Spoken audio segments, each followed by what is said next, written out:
अचानक कामावेल्यान काढून उडयल्ल्या कामगारांक आर्थिक मजत दिवपाच्या हेतान सरकारान चालीक लायिल्ली रिट्रेचमेंट स्कीम उपेगाविणे पडून उरल्या।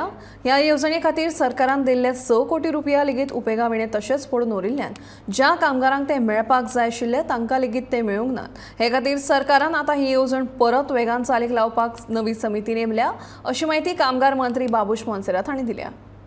The scheme only, but scheme was basically in maybe see now there is fund as far as the retrenchment workers are concerned, 6 crore rupees is and this is what government gives this fund every year for 2.5 crore rupees is government's contribution. Okay.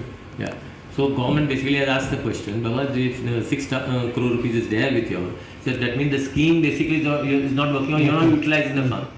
So, but what is the point? The scheme was only for retrenched workers. Now, retrenched workers, not the people who are basically dismissed from service. So now we need to basically broaden the scheme. You understand? So yeah. So beneficiaries should be more. So we are looking.